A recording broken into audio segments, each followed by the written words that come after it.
Écho du petit commerce transfrontalier. Écho du petit commerce transfrontalier ni kipindi kinachozungumzia masuala ya wachuruzi wenye pato ndogo kwenye mipaka. Kipindi hiki kinatayarishwa na Agence de Communication Averticom kupitia mradi wa PFCIGL ambayo ni Projet de Facilitation du Commerce et Intégration dans la région des Grands Lacs, yani mradi wa kurahisisha biashara mpakani na ujumuishaji katika kanda la maziwa makuu. PFCIGL ni mradi wa serikali ya Kongo inayozaminiwa na Benki Kuu ya Dunia, yani projet du gouvernement de la RDC financé par la Banque mondiale. Kwa kushiriki kipindi Écho du petit commerce transfrontalier, tuma ujumbe wa SMS au tumia WhatsApp kwenye namba 097 41 22 356 085 088 59 45. Usikilivu mwema.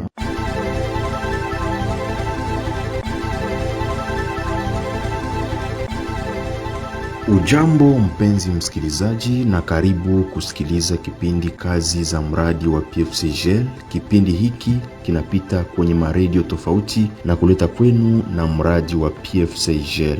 Mimi ni Kefa Karago Plasi. Leo wasikilizaji wetu mtapata maelezo zaidi kuhusu taratibu za RECOS. Tumepata maujumbe zenu mingi kuhusu kipindi kilichopita cha RECOS, na leo tumepata fursa ya kuhojiana na Kangamutima Zabika ambaye ni inspekta mkuu wa douane na anakuwa pia expert mu mambo ya RECOS. Basi kwa maelezo zaidi kuhusu RECOS tunawakaribisha na mbaki kando za redio zenu.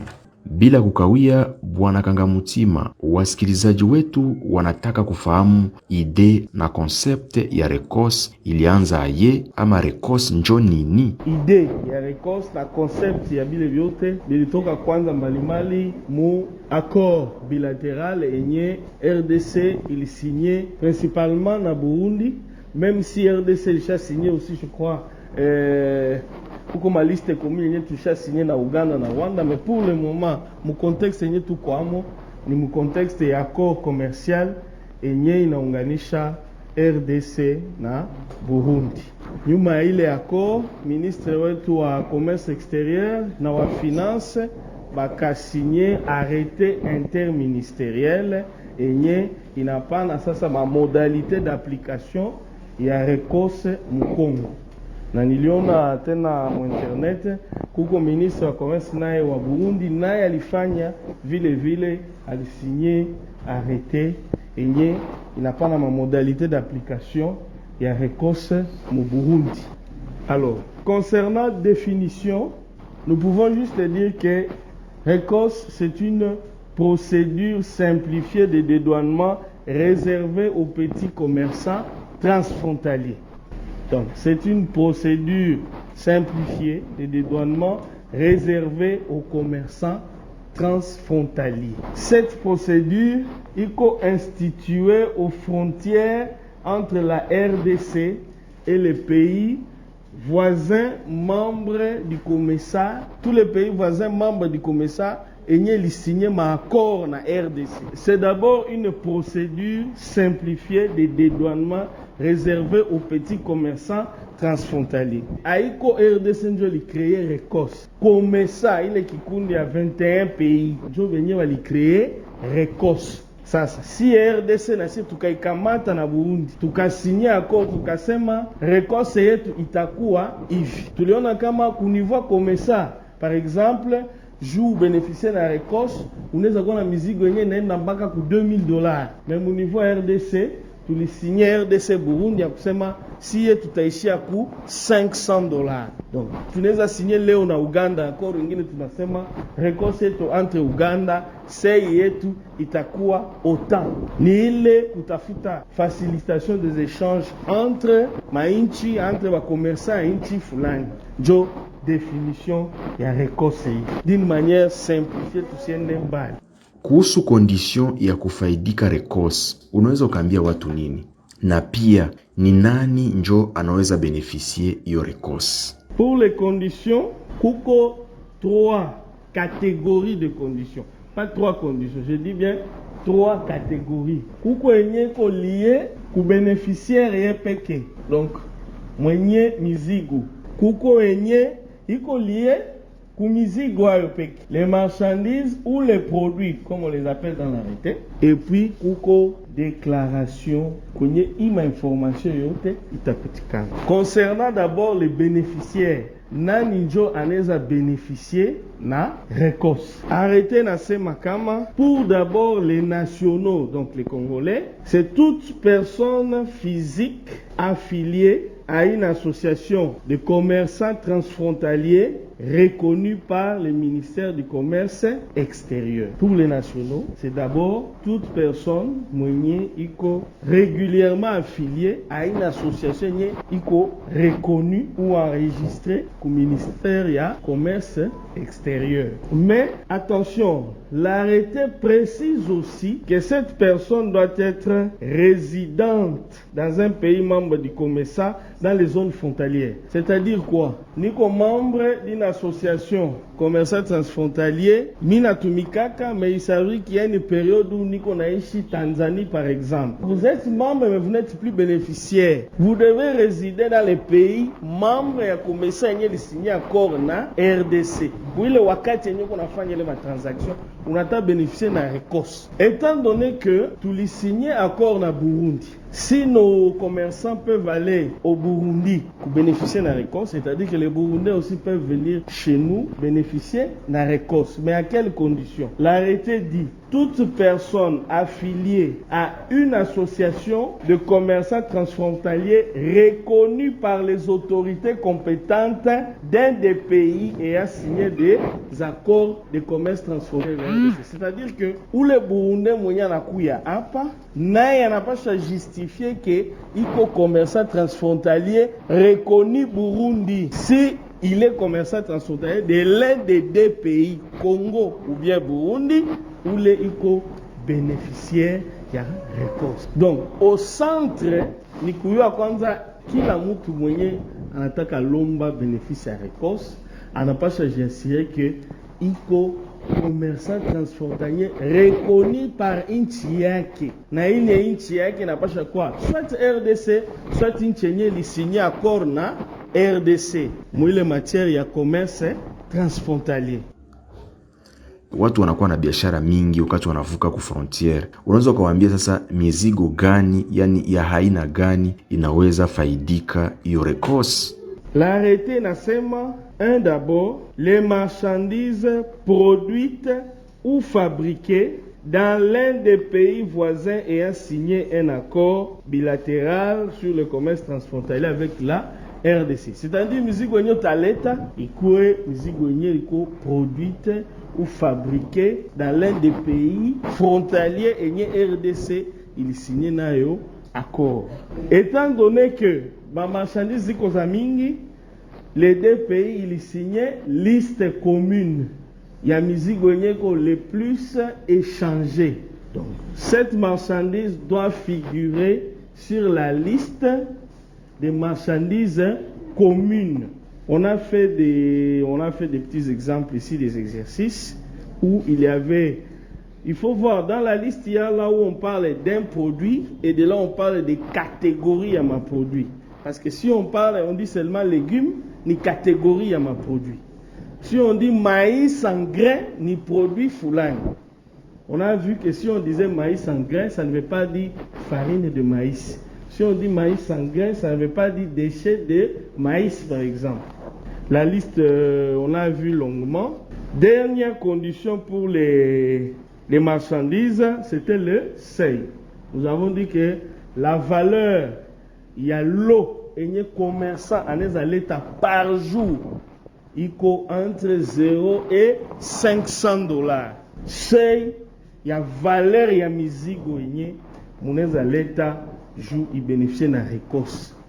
Aussi, il est 0 à $500. Donc la valeur ne pouvant pas excéder $500. Alors, au-delà de la marchandise, en termes de formalité, tunasema kama kutakuwa yenye bataita déclaration simplifiée. Mon déclaration en douane normale, c'est une déclaration qui a 58 cases. J'ai une information yo tenu n'a pas chapati à douane. ile mizigo uliuza wapi, ilitoka wapi, ilitia mkamio, ilikuwa na immatriculation gani. Sasa douane itafanya déclaration simplifiée yenye takuwa tuna information kidogo. Ile ma 58 ni za mingi, ma détails na lomba mingi. Peut-être itakuwa 20 cases, peut-être itakuwa 2 cases, peut-être itakuwa 3 cases, mais itakuwa tuna information nécessaire ya kuidentifier nani ndio mwenye mizigo, hii ni mizigo ya nani, ainsi de suite. Mais il est là ni parmi ma prérequis jour ou bénéficier na ile récolte ile ma mizigo yako il faut ikue ikisha dépasser étape ya ma produit, il faut ikue repris ku ile déclaration. Nous avons vu que ça receveur atapiga déclaration ya mizigo yako, système ita calculer montant yenye na wewe talipa. Maintenant, quels sont les avantages après les conditions? Pour les avantages, nous avons vu ici que les droits de douane étaient de 0. Nous avons vu que les frais de prestation OCC étaient de 1,5% de la valeur FOB.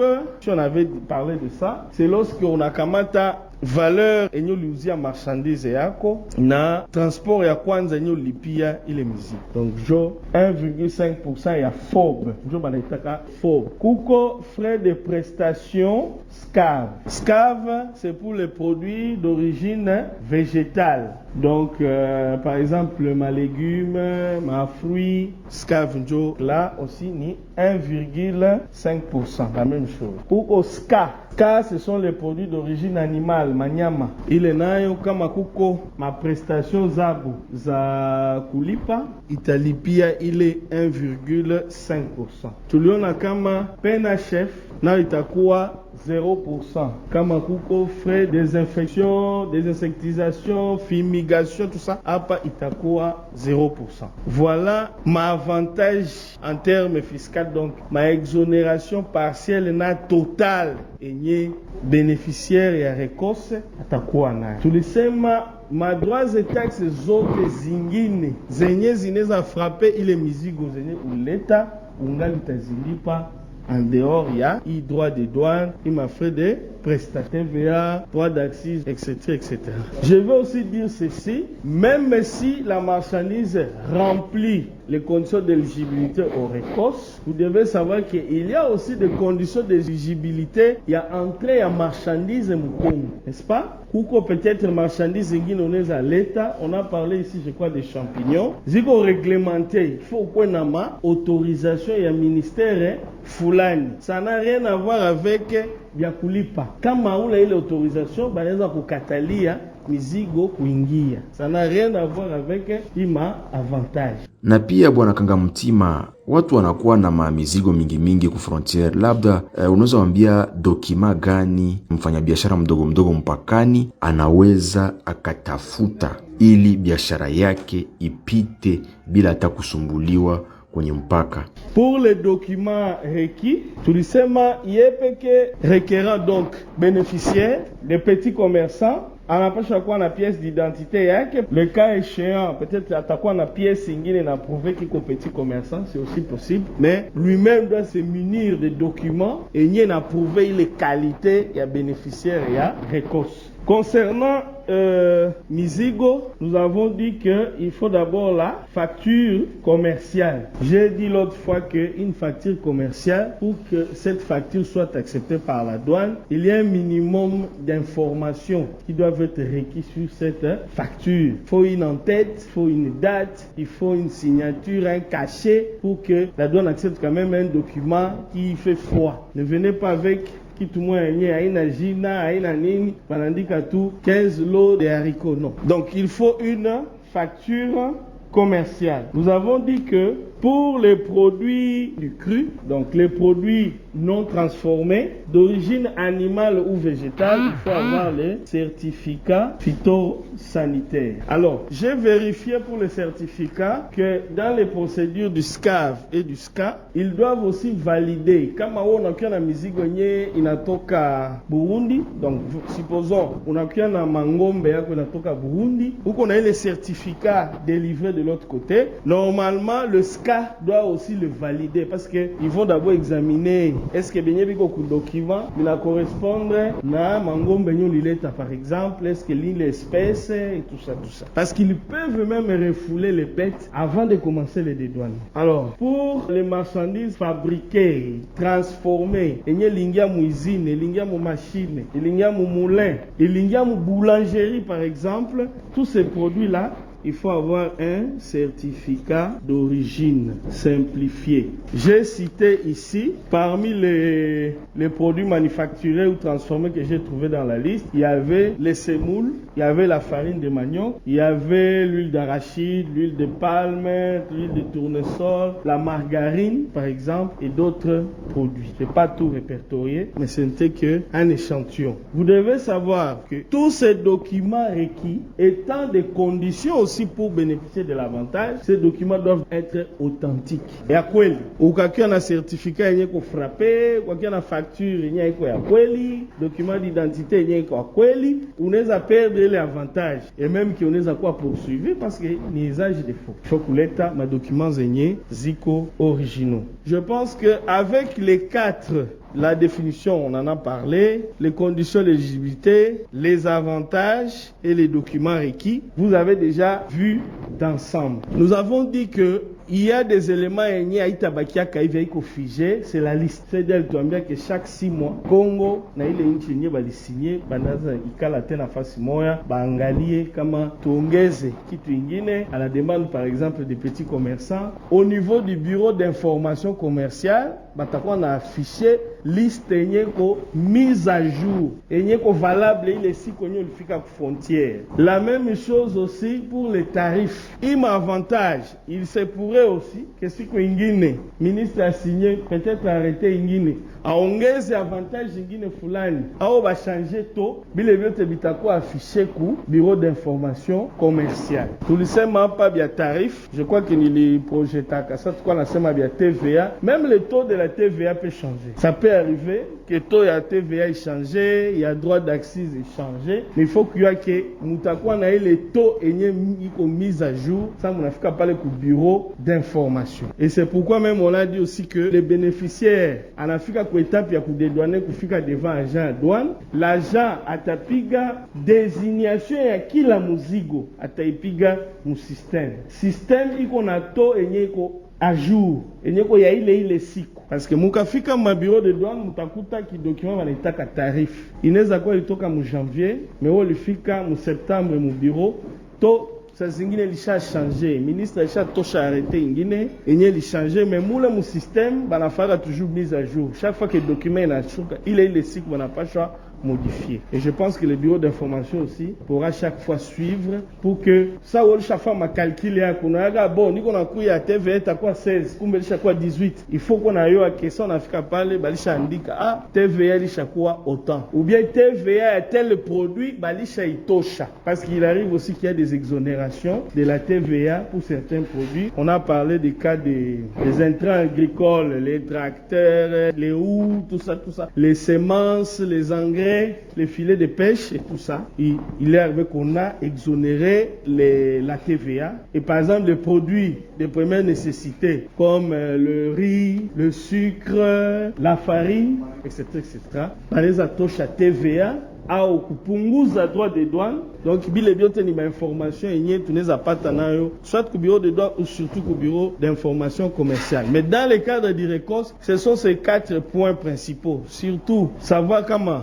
weye na mizigo yako muko mwile ma eligibilité, ma avantage gani muko na jiatendre yako na ma document gani mina pasha produire. Ima document tulisema pour le cas de mwenye nenda uza au Burundi, il faut aussi savoir où on va s'en procurer. Tulisema hapa que vous allez vous informer, vous allez vous renseigner. Kama mimi nenda uza légumes mushamba, mimi nauza telle quantité. Napata document fulani kwa nani? Parce que j'ai revu nani Ascar, alisema kama il y a des agronomes du ministère de l'Agriculture qui travaillent dans les concessions. Ces agronomes-là délivrent des documents. Et si tu viens à la frontière, tu peux brandir ces documents-là. Ils savent que mon concession telle, mon territoire tel, qu'on a quoi qu'agronome, fulani.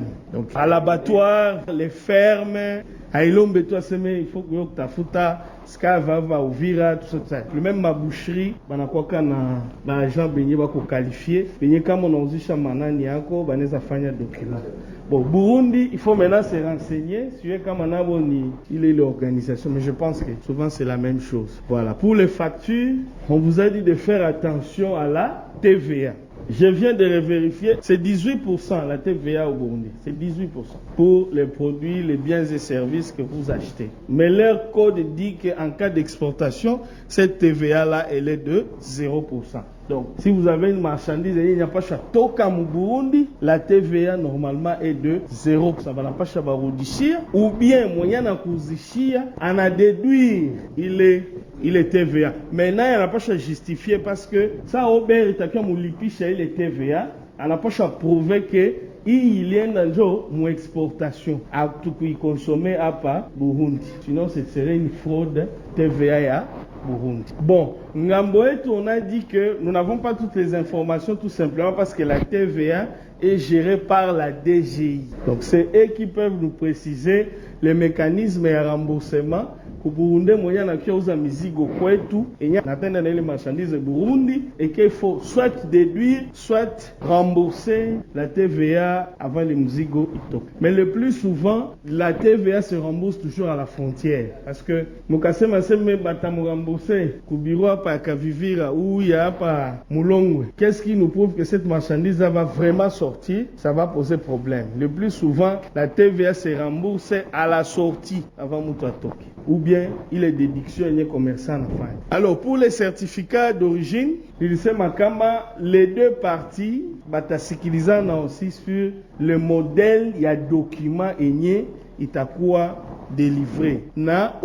Quel est le service itakuwa na délivré ile certificat d'origine. Ikuwe ngambo ya Burundi, ikuwe ngambo ya Congo. Kama kwetu batasema ni ministère ya commerce extérieur, batapreciser. Kama batasema ni douane, batapreciser. Kama itakuwa service ingine, je ne sais pas moi, administrateur du territoire, batapreciser que voilà modèle ni formulaire fulani. Unaenda mu service fulani, banakulomba maelema yenye batakulomba, banakudélivrer, banakachete. Et la douane sait que ça uko na document fulani, donc ina certifié que le mizigo iko originaire par exemple ya Congo. Na kule aussi son nakuya si douane congolaise batatuambia que kama mtu anatoka na mizigo yenye anatoka Burundi ni margarine ni savon inapasha kuwa na document fulani délivré par service fulani.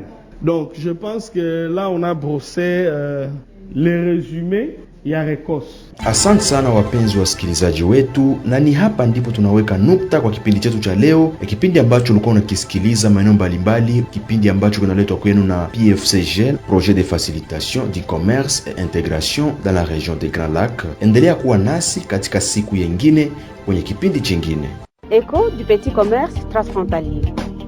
Écho du petit commerce transfrontalier ni kipindi kinachozungumzia masuala ya wachuruzi wenye pato ndogo kwenye mipaka. Kipindi hiki kinatayarishwa na Agence de Communication Averticom kupitia mradi wa PFCIGL ambayo ni projet de facilitation du commerce et intégration dans la région des Grands Lacs, yani mradi wa kurahisisha biashara mpakani na ujumuishaji katika kanda la maziwa makuu. PFCIGL ni mradi wa serikali ya Kongo inayozaminiwa na Benki Kuu ya Dunia, yani projet du gouvernement de la RDC financé par la Banque mondiale. Kwa kushiriki kipindi Écho du petit commerce transfrontalier, tuma ujumbe wa SMS au tumia WhatsApp kwenye namba 097 41 22 356 085 088 59 45. Usikilivu mwema.